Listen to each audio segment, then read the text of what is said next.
Good morning વિદ્યાર્થી મિત્રો. ચાલો આજે આપણે ધોરણ 6 વિષય છે સામાજિક વિજ્ઞાન, પાઠ છે આપણો 11મો ભૂમિ સ્વરૂપો. આજે આપણે શરૂ કરવાના છીએ. તો ચાલો હવે આપણે કરીએ શરૂઆત.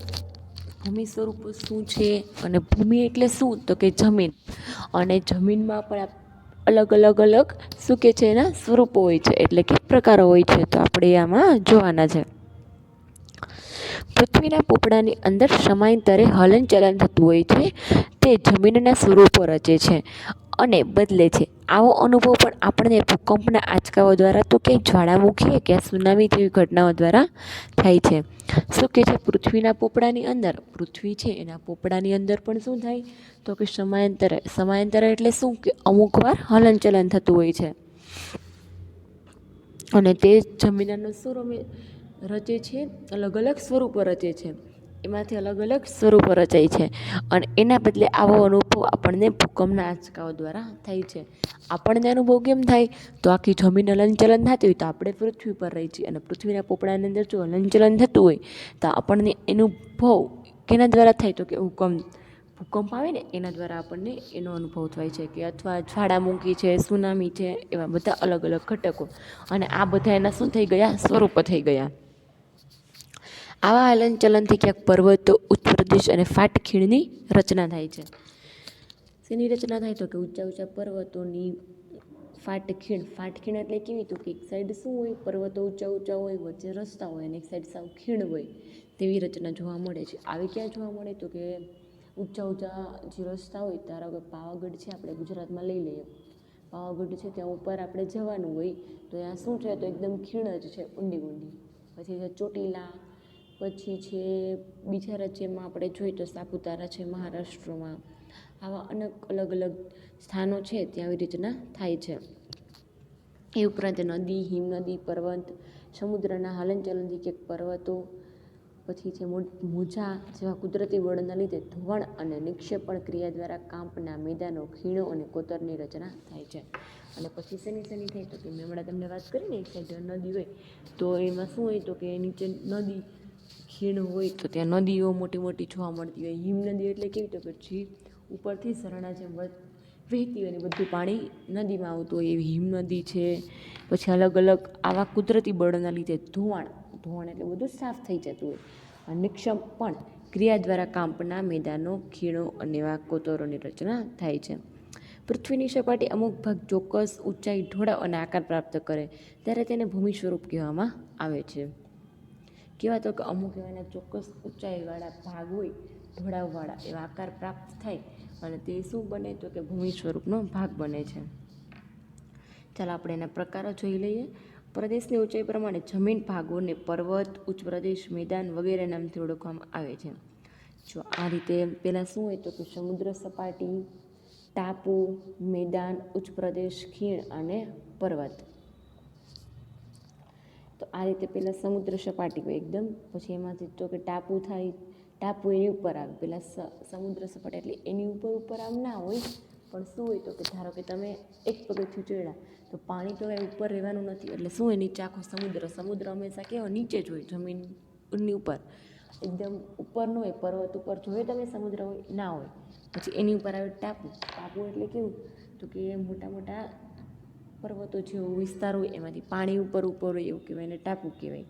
પછી એમાંથી આવે મેદાન, મોટા મેદાનો હોય એમાં. પછી છે ઉચ્ચ પ્રદેશ, એનાથી થોડાક પ્રદેશ ઊંચા આવે. પછી આવે છે ખીણ અને પછી આવે છે પર્વત. એમાં આપણે જોઈશું પહેલાં પર્વત, માઉન્ટેન. સમુદ્ર સપાટીથી લગભગ 900 મીટરથી વધુ ઊંચાઈ ધરાવતા તેમજ ઓછા તીવ્ર કે સાંકડા શિખરો ધરાવતા વિસ્તારને શું કહેવામાં આવે છે? પર્વત. સમુદ્ર સપાટીથી 900 મીટર.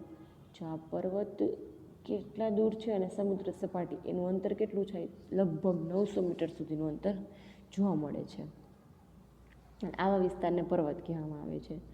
પછી છે પૃથ્વીના પેટાળમાં ભૂકંપ, જ્વાળામુખી જેવા કુદરતી ભૌતિક બળોની ક્રિયા, પ્રતિક્રિયા અને આંતરક્રિયા પર્વતો બને છે.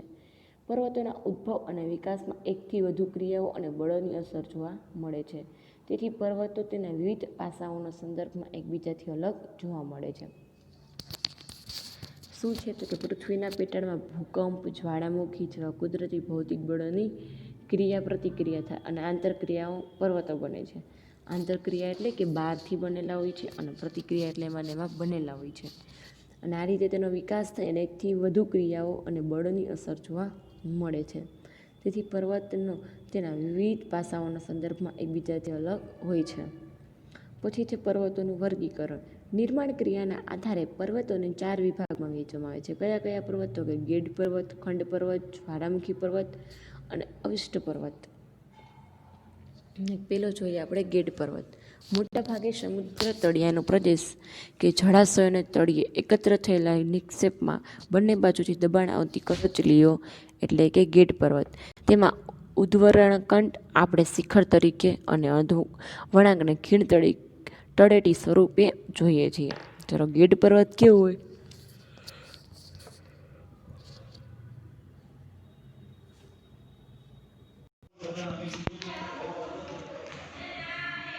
ચાલો, આપણે કરવાનું હતું ગેડ પર્વત. તો ગેડ પર્વત મોટા ભાગે સમુદ્ર તળિયાના પ્રદેશો કે જળાશયોના તળિયે એકત્ર એટલે શું? કે એકઠા થઈને એક નિક્ષેપમાં બંને બાજુઓથી દબાણ આપતા કરચલીઓ કે ગેડ પડે છે. શું છે આમાં? તો કે સમુદ્રમાં નીચે એકત્ર એટલે નીચે તળિયામાં ભેગા થાય અને આજુબાજુથી દબાણ આવે. કોઈ બી એક વસ્તુ વચ્ચે રાખો તમે અને બે સાઈડથી દબાણ આપો એટલે શું કે છે, વચ્ચે એમાં કરચલીઓ પડી જાય, તડ પડી જાય અને તેના ઊંધર્વ વળાંકને આપણે શિખર તરીકે અને અધો વળાંકને ખીણ તળેટીના સ્વરૂપે જોઈએ છીએ. એશિયામાં હિમાલયમાં, યુરોપમાં આલ્પ્સ, ઉત્તર અમેરિકા રોકીઝ અને દક્ષિણ અમેરિકા એન્ડીઝ દુનિયાના મુખ્ય ગેડ પર્વત છે. તો આવો તમને પ્રશ્ન પૂછાઈ શકે કે મુખ્ય ગેડ પર્વત ક્યાંના છે? તો તમે એમાં લખી શકો એશિયાના, યુરોપના આલ્પ્સમાં, ઉત્તર અમેરિકાના રોકીઝ અને દક્ષિણ અમેરિકાના એન્ડીઝ દુનિયાના મુખ્ય ગેડ પર્વત છે. પછી છે ખંડ પર્વત. તો ખંડ પર્વત કેવા હોય? ભૂગર્ભિક બળોને લીધે ભૂમિ સ્તરો પર ખેંચાણ બળ લાગે છે ત્યારે તેમાં તિરાડ કે ફાડ પડે છે. કેમાં? તો કે ભૂગર્ભિક એટલે શું? તો કે સાવ અંતમાં, સાવ અંદર એમાં શું કે છે, ભૂમિ સ્તરો પર ખેંચાણ એટલે ભૂમિ ઉપર જે ખેંચાણ આવે એના જમીન પર અને એનાથી શું થાય, ખેંચાણ બળ લાગે ત્યારે તેમાં તિરાડ ફાટે છે. શું ફાટે છે? તિરાડ એટલે કટકા થઈ જાય. તો વચ્ચે શું દેખાય? કરચલીઓ ન દેખાય પણ શું દેખાય? વચ્ચે આમ તડ જેવું દેખાય, તિરાડ દેખાતી હોય અને આથી આજુબાજુનો ભાગ કેવો થઈ જાય છે? બેસી જાય છે અને વચ્ચે સ્થિર રહે. તો તેને કહેવામાં આવે છે ખંડ પર્વત. અને નીચે બેસી જતા ભાગમાં ફાટખીણ રચાય છે અને જર્મનીનો હોસ્ટ પર્વત તેનું શ્રેષ્ઠ ઉદાહરણ હોવાથી ખંડ પર્વતને હોસ્ટર પર્વત પણ કહેવામાં આવે છે. ક્યાંનો? તો કે જર્મનીનો. અને એનું નામ કેવું આપવામાં આવ્યું છે? હોસ્ટર પર્વત. ભારતમાં આવેલા નીલગિરી, સાતપુડા, વિંધ્યાચલ પર્વત ખંડ પર્વતોના ઉદાહરણ છે. ભારતના કયા કયા? નીલગિરી અને સાતપુડા અને વિંધ્યાચલ. પછી છે જ્વાળામુખી પર્વત. ચાલો, હવે આપણે જોઈ લઈએ જ્વાળામુખી પર્વત. એને કહેવામાં આવે છે વોલ્કેનિક માઉન્ટેન. માઉન્ટેન એટલે થાય પર્વત. જ્વાળામુખી ફાટતા પ્રસ્ફોટથી બહાર ફેંકાતા પદાર્થો શંકુ આકારે જમા થતાં તે જ્વાળામુખી પર્વત હોય છે.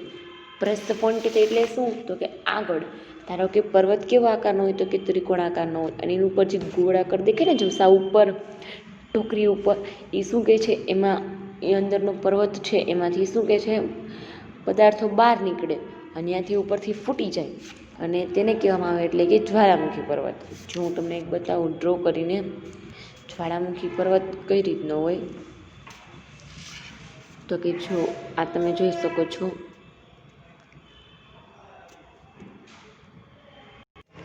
જો આ રીતનો આ પર્વત છે અને અહીંયા જે ઉપર એની ટોકરી દેખાય છે એમાંથી શું થાય?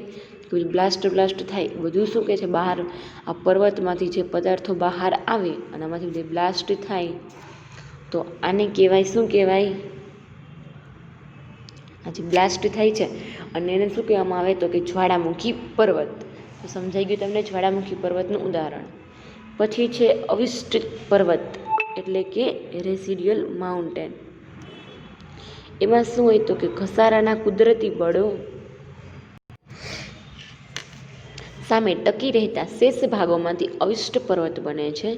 અવિષ્ટ પર્વત એટલે શું? રેસિડ્યુઅલ માઉન્ટેન એટલે કે ઘસારા, જે જમીનમાં જે ઘસારો થતો હોય, ઘસારો એટલે શું તો કે જમીન ઘસાઈ જતી હોય એવા સામે ટકી રહેતા શેષ ભાગોમાંથી અવિષ્ટ પર્વત બને છે. અને હજારો વર્ષથી પોચા ખડકો ઘસાઈ અને શું થાય છે? વહી જાય છે તથા નક્કર ખડકમાંથી બનેલ ભૂમિભાગ ઊંચા ભૂમિઘટ તરીકે ટકી રહે છે. તેને અવિષ્ટ પર્વત કહેવામાં આવે છે. અને આ ભારતમાં અરવલ્લી, નીલગિરી, પારસનાથ, રાજમહલ તથા પૂર્વઘાટ અવિષ્ટ પર્વતના ઉદાહરણો છે. પછી છે પર્વતોનું મહત્વ. પર્વતો દેશ કે પ્રદેશની સીમા, સરહદ અને કુદરતી દિવાલ સમાન છે અને ઠંડા પવનથી રક્ષણ કરે છે.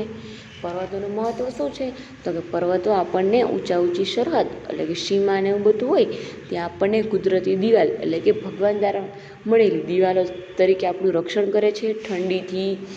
અને આવી રીતના બીજા દેશમાંથી બીજા દેશનું યુદ્ધ માટે પણ આપણને રક્ષણ કરે છે.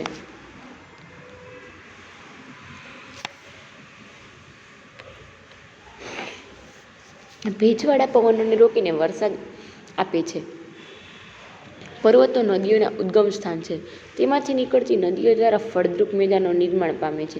વધુ વરસાદવાળા ઊંચા હિમાચ્છાદિત પ્રદેશમાંથી બારેમાસ વહેતી નદીઓ જળ ભંડારનું કામ કરે છે.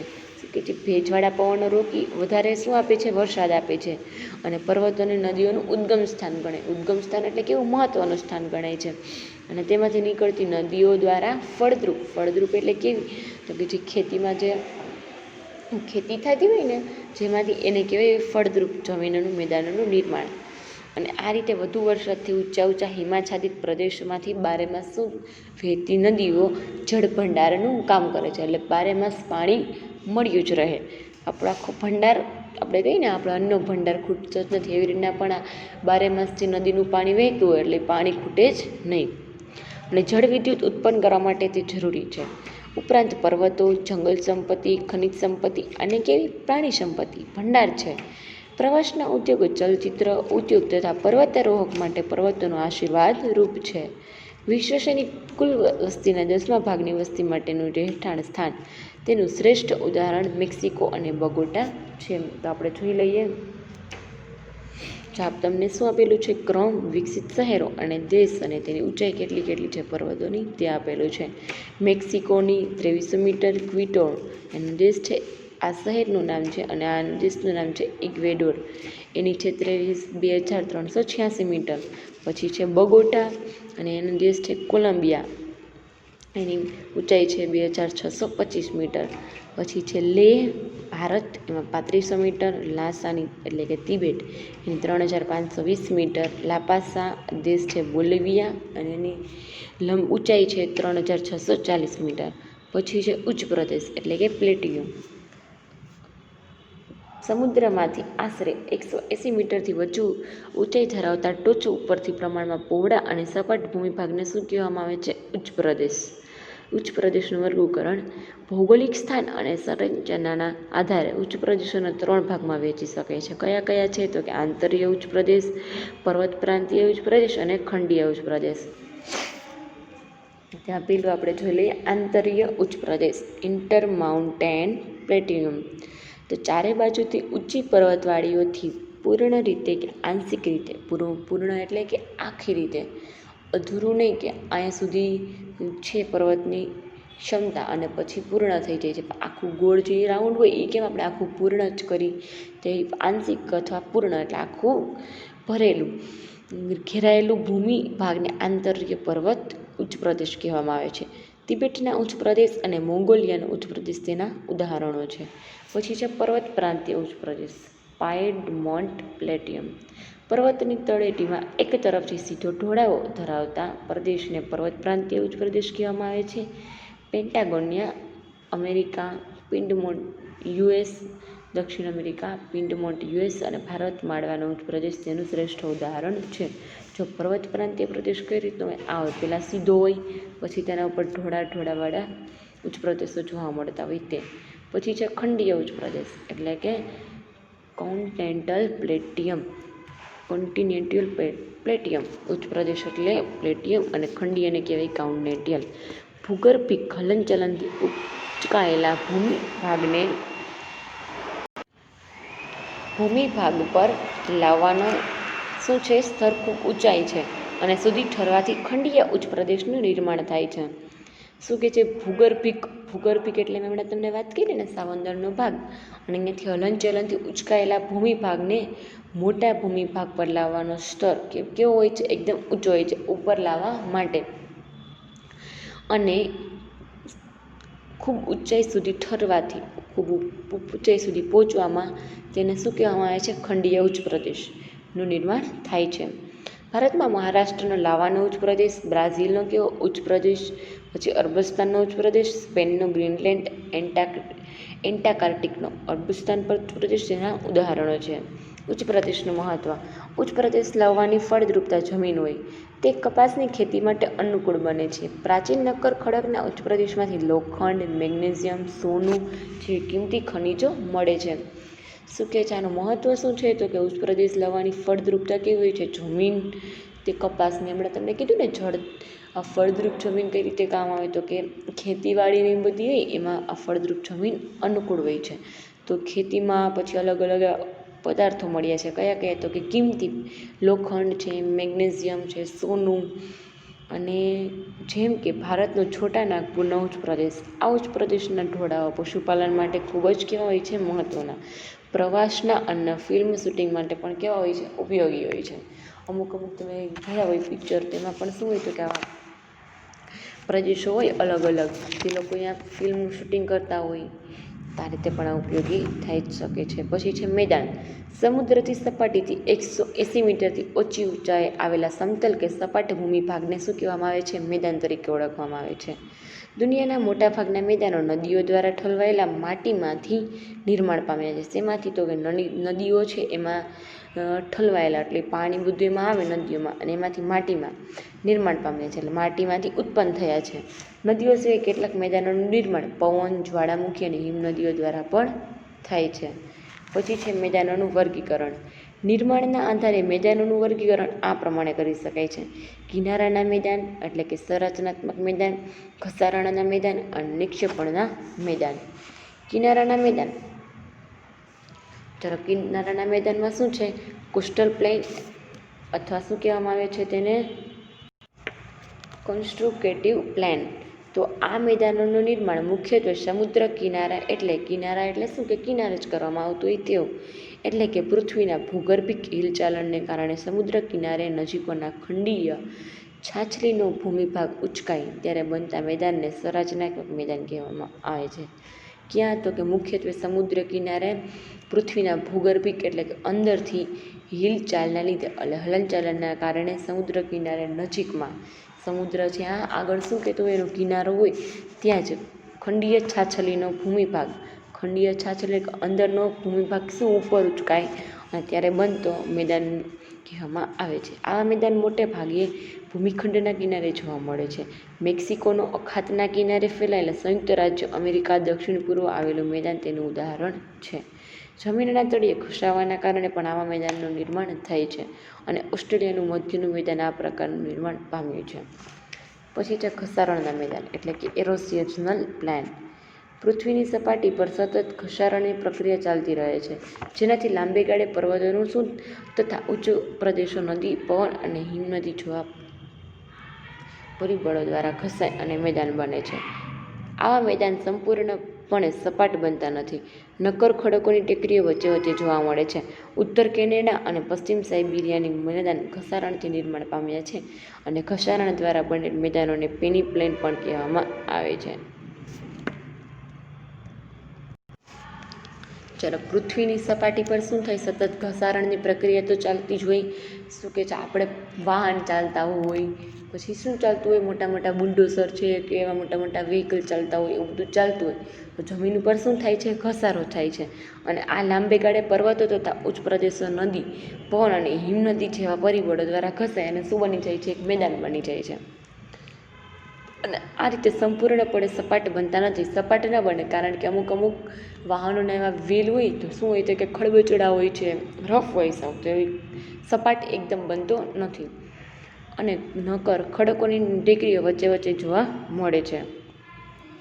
અને આ રીતે તેનું નિર્માણ થાય છે અને તેને પેનીપ્લેન પણ કહેવામાં આવે છે. પછી છે નિક્ષેપણના મેદાન, ડિપોઝિશનલ પ્લેન. નદી, હિમનદી, પવન વગેરે પરિબળો દ્વારા પથરાયેલા કાપના નિક્ષેપણથી સરોવર કે સમુદ્ર જેવા કોતરો ભરાવાથી આવા મેદાનોનું નિર્માણ થાય છે. તેથી તેને નદીકૃત કે કાપના મેદાન પણ કહેવામાં આવે છે. ભારતના ગંગા યમુનાના મેદાન, ઉત્તર ચીનમાં હવાગોહનું મેદાન અને ઇટાલીમાં કયું છે? ઇટાલીમાં પો નદી દ્વારા બનાવેલું લોમ્બાર્ડીનું મેદાન કાપના મેદાનમાં વિશિષ્ટ દૃષ્ટાંત છે. તો ચાલો આ રીતે નિક્ષેપણના મેદાનનું નિર્માણ કઈ રીતે થયું, એના શું કહે છે, સમુદ્ર છે કોતરો ભરાવાથી કે અલગ અલગ પરિબળો શું થાય, પથરાઈ જાય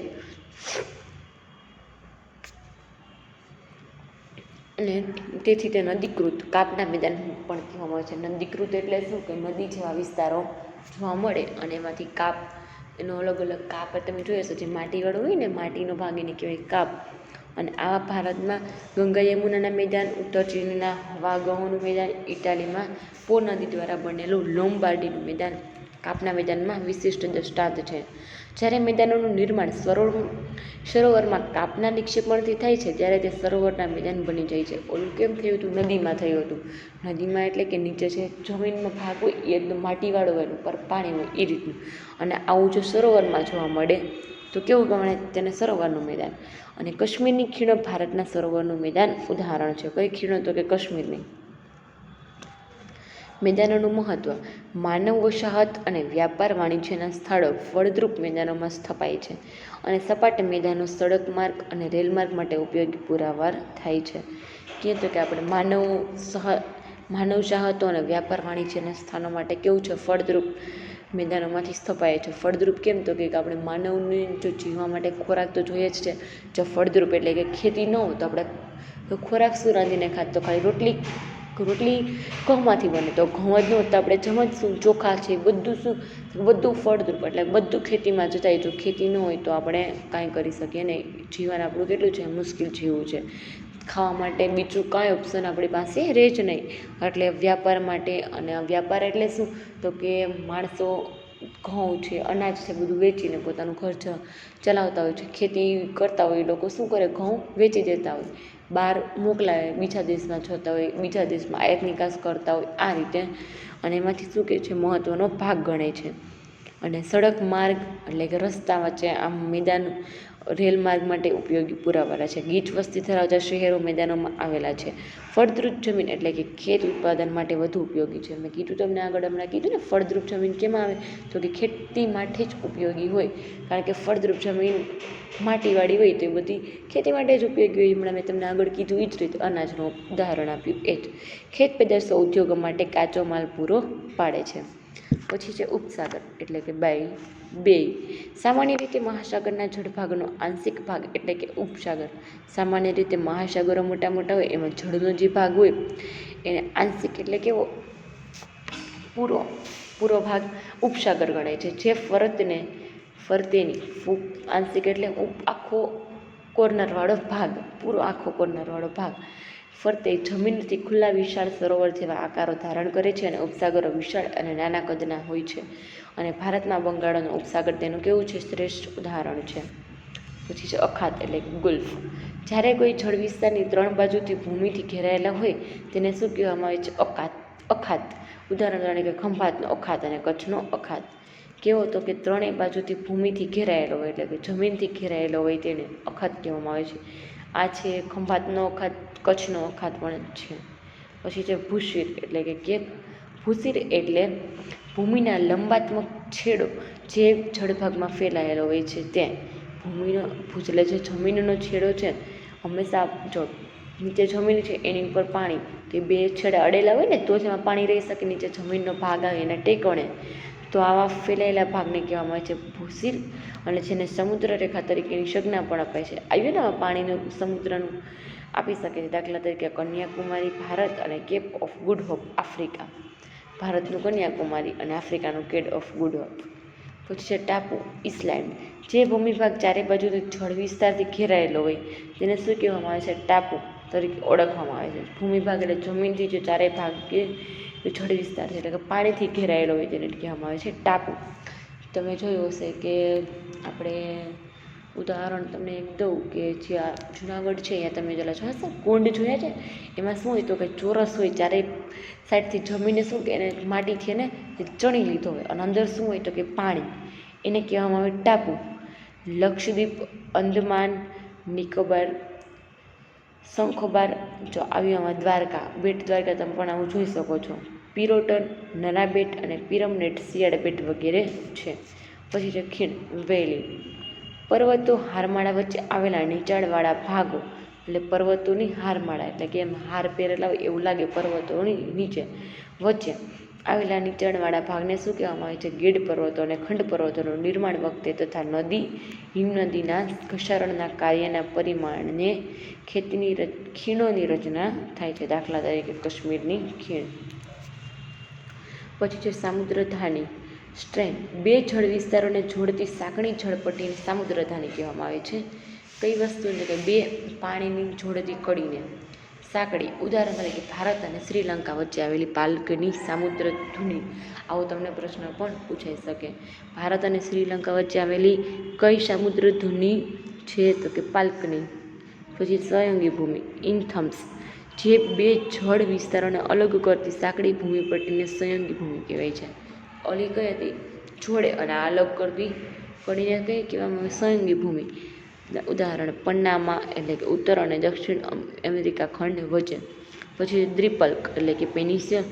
જે ભૂમિના ત્રણેય બાજુ સમુદ્ર અને એક બાજુ જમીન વિસ્તારથી જોડાયેલા હોય તેને દ્વીપકલ્પ કહેવામાં આવે છે. દાખલા તરીકે દક્ષિણ ભારત અને સૌરાષ્ટ્ર. આપણે સૌરાષ્ટ્રમાં પણ આ જ રીતનું છે. શું હોય તો કે ત્રણ બાજુ આપણે પાણી છે અને એક સાઈડ જમીનનો ભાગ છે તે રીતનું. તો આ રીતે આપણા પાઠ પૂર્ણ થાય છે. તો તમે એકવાર આ પાઠ કોર્સ જોઈ લેજો, વિડીયો આખો અને સમજી લેજો. તો ચાલો આપણા પાઠ આપણે પૂર્ણ કરી છે. Thanks for watching.